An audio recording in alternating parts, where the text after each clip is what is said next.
Halo teman-teman, selamat datang di Mewarnai Hari, sebuah konten penyambutan mahasiswa baru Universitas Indonesia 2021. Nah, saat ini aku udah bersama Kak Jeremy nih.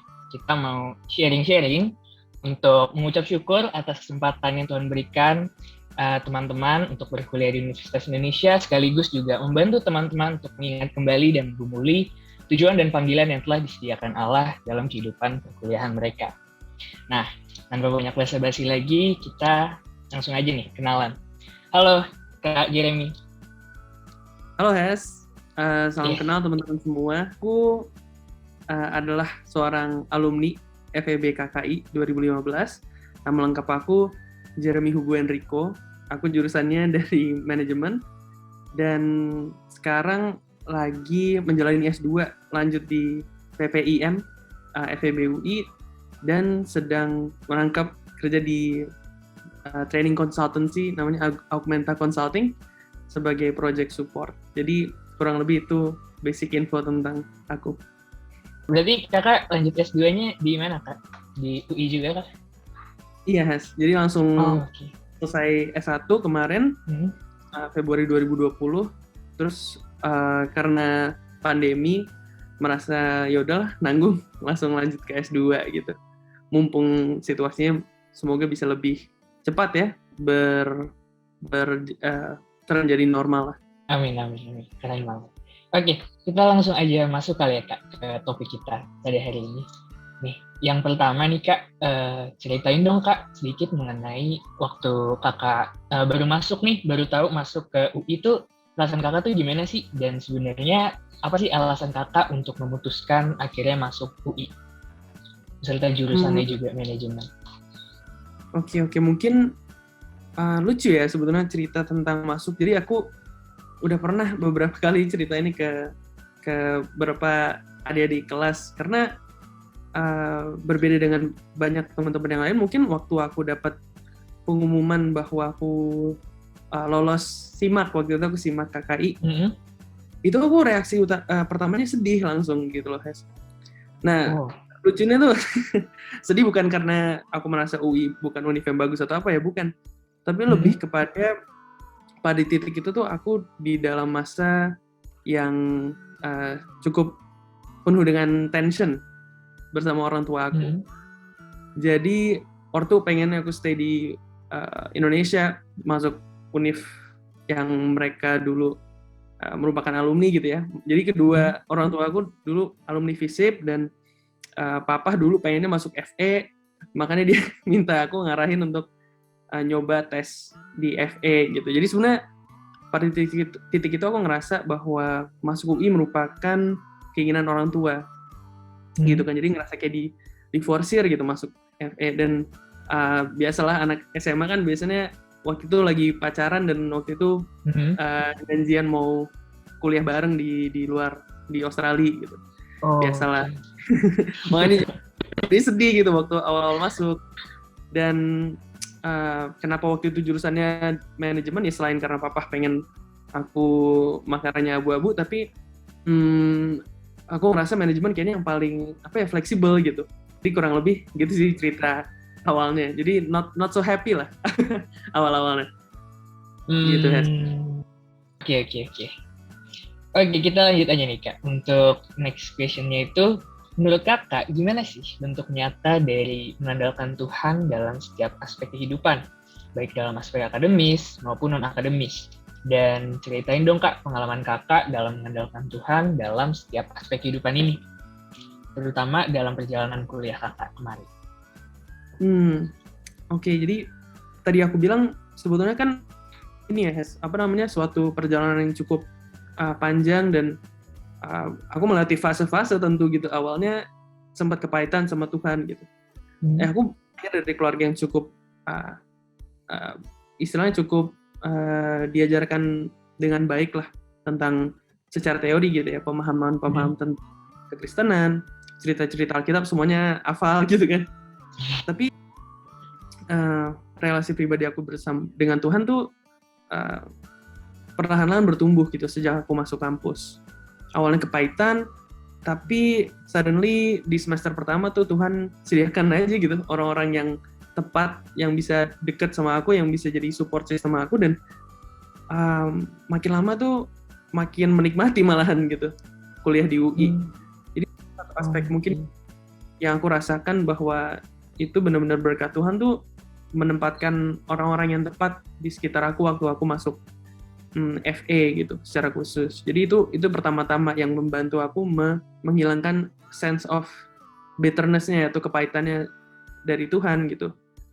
Dan lagi Tuhan tuh menyediakan ya komunitas PO ya secara khusus gitu, kelompok kecil aku waktu itu yang pertama-tama aku rasakan ya.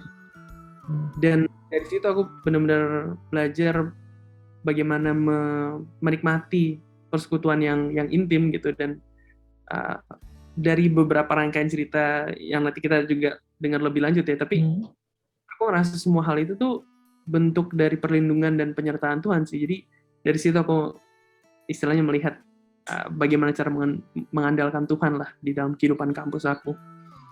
Terutama secara kalau misalnya ngomongin akademis ya puji Tuhan banget di surround sama teman-teman yang bahasa FE-nya tuh suka bilang ambis gitu, tapi bukan yang ambisius sampai gak sehat gitu sih. Jadi cukup termotivasi lah aku awal-awal untuk at least lulus semua mata kuliahnya gitu. Jadi kalau misalnya gue simpulin, poin utamanya tuh Tuhan menyadari bahwa Tuhan yang menempatkan gitu support system di sekitar kita. Oke, berarti tadi support system yang kakak bilang salah satunya adalah persekutuan kelompok kecil itu ya kak, yang juga mengobati kepahitan. Oke, banget itu. Oke, pas banget nih. Kita lanjut ke pertanyaan selanjutnya.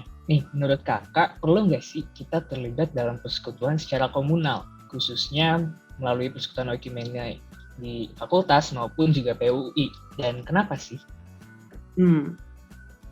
Ini jawabannya clear banget sih dari aku secara pribadi. Pengalaman aku tuh banget gitu.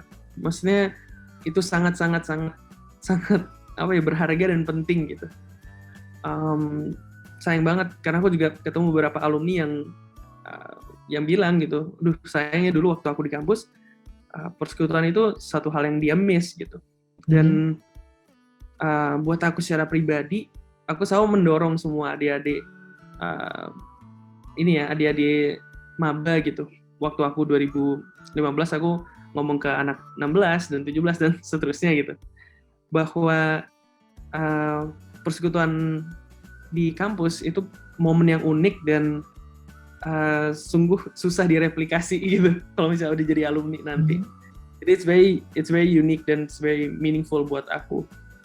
Jadi aku kayak tadi sempat singgung ya, di awal tuh yang pertama-tama membantu aku untuk menyadari betapa uniknya pengalaman ini tuh kelompok kecil kan.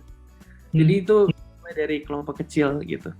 Aku punya PKK namanya Bang Franz, FE 2013, dan dia yang benar-benar istilahnya membantu aku untuk melihat bahwa there's more dari kehidupan kampus ini dari sekedar lulus gitu, dari sekedar lulus dapat kerja, tapi menekankan bahwa relasi dengan Tuhan itu satu hal yang dinamis dan itu akan selamanya terus kita berjalan bersama Tuhan gitu. Jadi dari kelompok kecil sebetulnya awal-awalnya, dan aku dorong semua adik-adik juga untuk benar-benar merasakan gitu unik. Dan waktu aku pertama kali kakak tuh aku kelompok kecil aku orang-orangnya beda-beda semua gitu kan. Padahal PKK kita, pemimpin kelompoknya si Bang Frans itu orangnya pendiam gitu, sedangkan kita anaknya cukup berisik lah. Jadi momen-momen kayak gitu tuh unik, dan cara Bang Frans membawakan kelompoknya itu memiliki special experiences lah di dalam pengalaman aku gitu. Tadi kita sempat bingung soal se-univ ya, PUI juga ya. Iya. Nah, ini di fakultas itu ya, tentunya soal kakak itu kan biasanya basisnya di kakak. Terus selain kakak kan juga jadi ketemu banyak orang di persekutuan Jumat, persekutuan doa, yaitu pastilah itu menurut aku membantu banget untuk berkomunitas dan pertumbuhan rohani. Dan kalau misalnya se-UI, aku tuh, ini satu hal yang aku sangat-sangat syukur itu waktu aku masuk semester berapa tuh? 6 kayaknya. Semester 6 aku tuh mulai dikasih kesempatan untuk keliling-keliling UI gitu. Jadi sekarang waktu udah jadi alumni aku bisa dengan sangat bersyukur dan sangat senang bisa bilang aku at least punya satu teman dari setiap fakultas di UI gitu.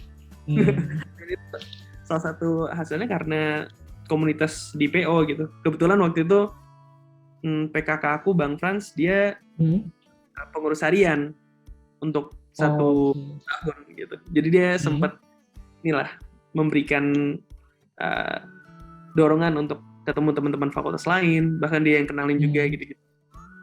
Gitu sih ya. Dan puji Tuhan teman-teman yang aku bangun dari POUI secara keseluruhan ya itu teman-teman yang sampai sekarang pun aku jaga relasi yang baik gitu. Bahkan kita punya kelompok temu bersama isinya kayak 2 anak psiko, 2 anak FE, 1 anak MIPA gitu. Jadi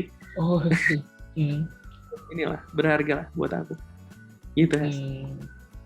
Oh berarti Bang Dian ini juga tadi selain di punya persekutuan di fakultas KTB-nya itu, tapi juga punya ada yang ini ya, beda-beda fakultas ya Bang, tadi, dari yang POI. Ya, maksudnya senang banget ya pokoknya. Waktu wisuda juga kita jadi datengin teman yang sidang psiko, sidang di MIPA gitu kan. Ini cukup luas lah jadinya teman-temannya gitu. Oke, menarik.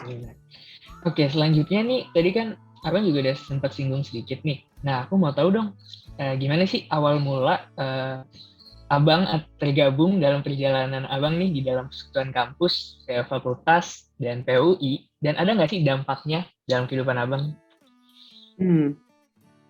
Oke. Awal mulanya sih sesimpel, yaitu kayak sebelum ikut kakak kan semester 1 biasanya kita cuman kayak kelompok PIPA ya namanya ya, kelompok PIPA gitu. Dan ada persekutuan Jumat gitu. Nah ini yang juga kalau bukan karena penyertaan Tuhan mungkin aku juga nggak datang kali ya ke PJ gitu, persekutuan Jumat. Jadi tuh kebetulan aku ada temen yang juga anak PO, terus dia ngajak ke PJ gitu. Tadinya aku mikir ngapain, kan hari Minggu juga ke gereja gitu kan. Tapi waktu pertama kali datang ke PJ itu aku langsung menikmati firman yang kontekstual, dan maksudnya kontekstual tuh sangat ya relevan gitu dengan kondisi di kampus di mana orang begitu beragam kan. Mungkin kalau di gereja aku udah familiar dengan kondisi dan istilahnya kalangan gereja itu secara khusus gitu. Tapi karena kita isinya interdenominasi, maksudnya dari berbagai latar belakang, dari berbagai gereja gitu. Firman yang disampaikan tuh benar-benar menurut aku kaya dan mengupas ke dalam gitu. Jadi aku cukup menikmati tuh awal-awal diajak, walaupun awal-awalnya males gitu. Jadi sebenarnya terjerumus di situ. Setelah ikut PJ itu, jadi aku ikut 2 kali kalau nggak salah. Jadi awal tuh PJ yang ada pembicaranya, terus yang selanjutnya tuh ini ya PA. Ya PJ pendalaman gitu kan. Dan aku masih ingat loh sampai sekarang kelompok istilahnya PA yang awal banget itu, aku bahkan masih pakai jaket kuning waktu masa itu, walaupun udah selesai bagian ospeknya itu, tapi ada Pasko OPK ya yang kita harus tetap pakai jaket kita maba. Dan aku masih ingat banget aku masih pakai jaket kuning itu, terus datanglah ke PJ sama teman aku Gisel gitu. Terus di situ yang mimpin kelompoknya tuh namanya Bang Denis, FE 2012. Itu aku ingat banget. Dan pengalaman pertama aku ikut PJPA, dan sebenarnya dari situ tuh akhirnya terjerumus pengen ikut kelompok kecil gitu. Dan ya tentunya ditambah lagi adanya PIPA kan, yang ospeknya itu. Jadi itu tuh kalau pertanyaan terjerumusnya gimana? Jadi awal-awalnya tuh Bang Dian malah kayak dalam tanda kutip nggak tertarik gitu ya untuk ikut PJ dan persekutuan di fakultas, tapi ternyata setelah merasakannya jadi terjerumus ya di dalamnya gitu. Ya masa bersyukur banget dijerumuskan ya sama Tuhan, tapi tes intinya gitu. Mungkin ya tambah semester awal masih yang kayak tadi gue sempet singgung, masih kepahitan, males lah gitu-gituan. Gue mendingan ya udah gue di gereja aja gitu sama keluarga atau apa. Tapi ya ternyata gue sangat menikmatinya gitu. Ya bersyukur sih tuntunan Roh Kudus sama teman-teman gitu. Gitu sih cerita singkatnya. Dan tadi bagian yang soal kasih dampak ke kehidupan gue ya. Sangat gitu kan ya, kayak tadi gue singgung, sampai gue jadi alumni pun gue masih ada KTB yang bahkan lintas fakultas gitu. Dan tentunya pun gue juga mendapatkan seorang calon pasangan hidup kan dari FIB gitu. Jadi dari FIB, PO FIB. Jadi apa ya? Oh, itu juga ini ada sangkut pautnya dengan ini ya, persekutuan, kegiatan-kegiatan persekutuan gitu ya, mendapatkan pasangan hidup. Ya nggak digaranti sih, tapi kebetulan ya maksudnya nggak kebetulan ya. Ya puji Tuhan gue dapat kesempatan untuk kenal teman-teman dari FIB. Gitu sih ya. Oke. Terus selanjutnya nih, Bang, gimana sih menurut Abang gimana bentuk nyata dari menjadi garam dan terang di dalam kehidupan sehari-hari, khususnya sebagai kita mahasiswa di kehidupan kampus, di mana di kehidupan kampus ini kan masyarakatnya memiliki kepercayaan yang beraneka ragam. Nah, sebenarnya kita bisa nggak sih menjadi garam dan terang di kepercayaan yang beraneka ragam ini? Dan bisa ceritain pengalaman Abang tentang menjadi garam dan terang di kehidupan kampus kita ini seperti apa sih? Oke, dan mungkin sebelumnya harus harus ditekankan dulu bahwa terlepas dari status kita sebagai orang percaya dan anak Tuhan gitu ya, ya pasti tentunya kita semua masih berdosa dan pastinya itu suatu struggle yang setiap hari kita harus terus lewati gitu, tentunya dengan tuntunan Roh Kudus. Jadi ketika ditanya bagaimana kita bisa menjadi garam dan terang, menurut aku itu pertanyaan yang paling jawaban yang paling fundamental adalah apakah kita sungguh-sungguh sudah percaya pada Injil dulu gitu sebelum bisa menjadi garam dan terang gitu. Itu istilahnya prerequisite ya. Kalau di kampus prasyarat gitu.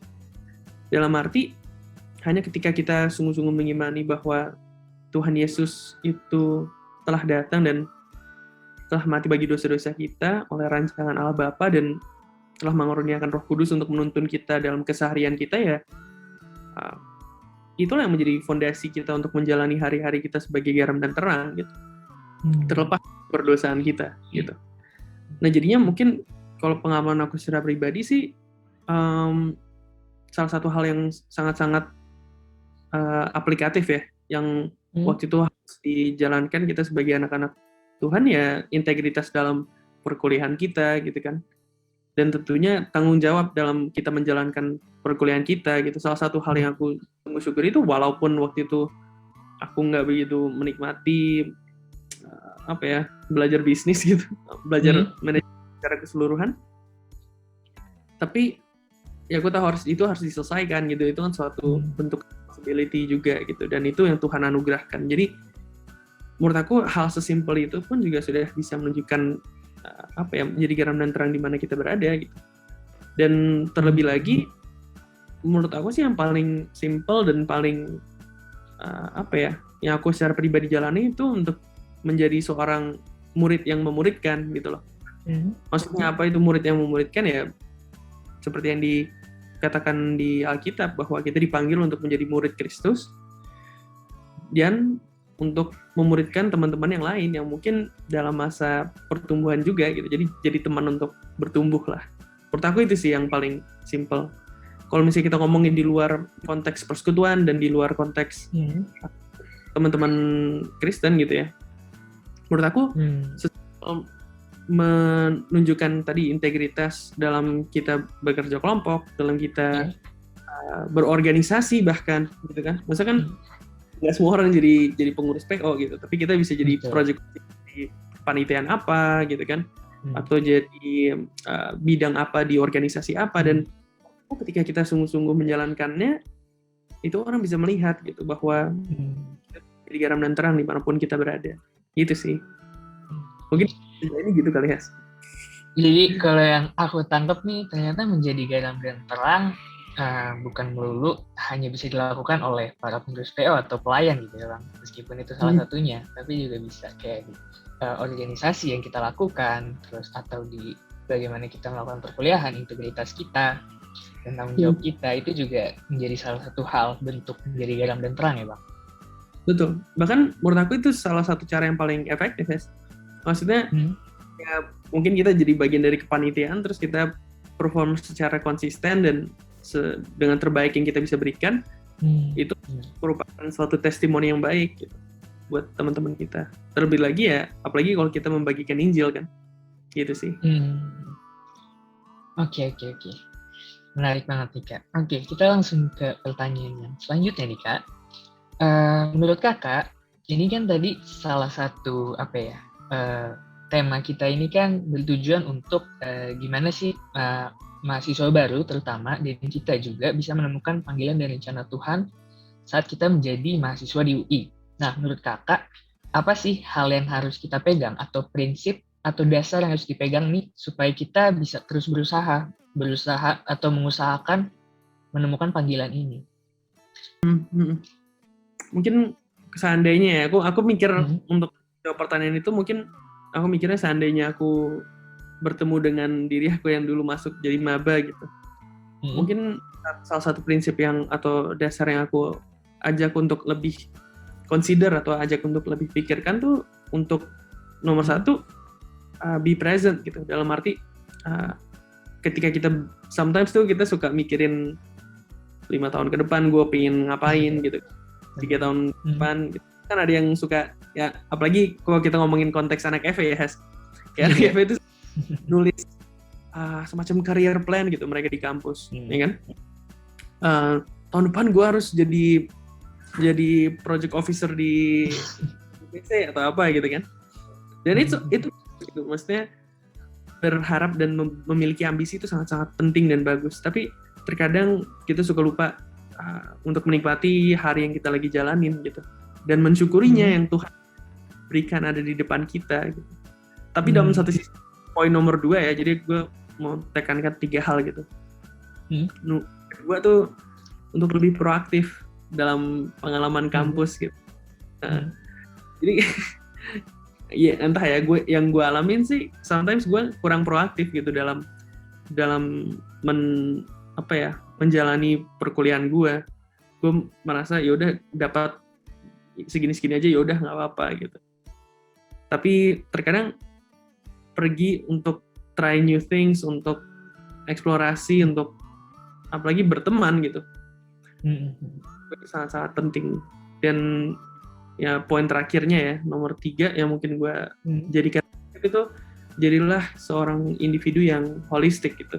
Dalam arti Tuhan tuh menciptakan kita masing-masing dengan keunikan yang beragam lah gitu. Tapi satu hal yang pasti adalah akan sangat-sangat berharga kehidupan kampus kita kalau kita melihat seluruh aspek kehidupan kita gitu. Jadi dalam arti nggak cuma akademis, nggak cuma organisasi gitu kan, kadang-kadang orang suka ngomongnya gitu kan, lu harus pinter di kelas juga organisasi, tapi sometimes lebih luas dari itu sering kita lupakan juga gitu. Secara kesehatan itu satu hal yang gue mungkin lupakan selama di kampus. Gue naik berat badan ini sadis banget itu di kampus. Terus tapi enggak, terus yang paling penting tuh menurut gue ya spiritual gitu. Lucu, banyak anak masuk kampus dan mereka nggak merasa perlu gitu untuk berkembang secara spiritual, padahal menurut gue itu yang membantu untuk membentuk siapa diri lu ke beberapa tahun ke depan gitu, bahkan untuk selamanya kalau kita ngomongin spiritual kan. Jadi jadilah individu yang menyeluruh gitu, yang holistik, yang tentunya yang Tuhan sudah desain buat kita semua gitu. Maksudnya untuk masing-masing. Gitu sih, itu mungkin yang beberapa prinsip yang bisa kita pegang untuk terkhususnya menggumuli panggilan sama rencana Tuhan gitu ya. Yang pastinya untuk merangkum 3 hal itu ya, untuk merangkum 3 hal itu yang be present, be proaktif, sama be holistic gitu ya. Itu semua dapat dirangkum dengan berusaha untuk menjalin hubungan dengan Kristus gitu. Banyak dari kita yang nggak menyadari pentingnya hal itu gitu. Karena ketika kita memiliki relasi yang real ya, gue tekankan pada aspek real gitu. Banyak kita yang ya udah tahu Yesus dari Alkitab gitu, tapi yang punya relasi yang real itu akan merasakan pentingnya untuk reflect, dan nomor satu ya tadi be present, tapi tetap ya sebagaimana Yesus memanggil kita untuk beristirahat dan juga untuk berdoa, untuk benar-benar melihat apa yang kita sedang lakukan, apa yang sedang kita pikirkan, apa yang menjadi keinginan kita gitu kan. Tapi juga untuk menjadi proaktif dalam arti ketika kita melihat sesuatu yang tidak baik, sesuatu hal yang tidak sesuai dengan firman-Nya, untuk kita address, untuk kita lakukan sesuatu gitu. Dan yang nomor 3 tentunya untuk menjadi individu yang holistik. Dan individu yang holistik itu memiliki jiwa raga dan of course spirit yang semuanya diusahakan untuk bertumbuh gitu, sesuai dengan rencana dan perlindungan Tuhan. Gitu sih. Nah, untuk pertanyaan penutup nih Kak, adakah pesan-pesan yang ingin Kakak sampaikan kepada adik-adik kita nih, angkatan 2021 yang baru masuk? Banyak sih sebenarnya, tapi kalau misalnya gue bisa simpulin ke satu hal ya. Simpulin satu hal adalah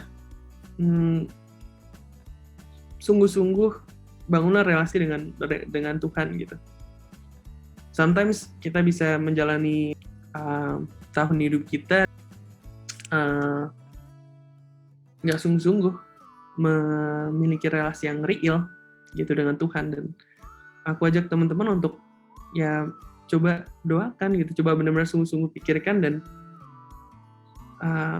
bersyukurlah ada PO di fakultas kalian masing-masing, karena who knows, kalian juga bakal ceritanya mirip kayak aku gitu.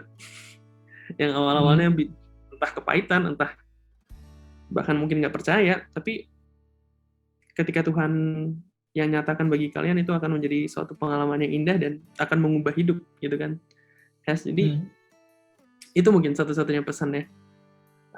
Sungguh-sungguh bukan cari mungkin bukan kata yang tepat, tapi sungguh-sungguh memiliki keinginan untuk memiliki relasi dengan Tuhan.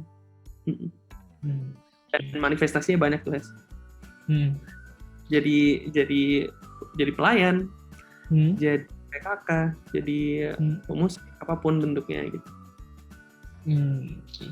Jadi tadi pesan Kakak adalah berusaha menemukan relasi dengan Tuhan ya Kak. Oke. Thank you banget nih Kak Jeremy udah sharing-sharing pada hari ini. Kiranya sharing-sharing pada hari ini juga bisa bermanfaat ya bagi kita semua yang menonton video ini, terutama juga buat teman-teman mahasiswa baru Universitas Indonesia 2021. Oke, sekali lagi thank you ya Kak Jeremy atas waktunya. Thank you guys, kesempatannya untuk sharing. Semangat teman-teman. Semangat semuanya, thank you.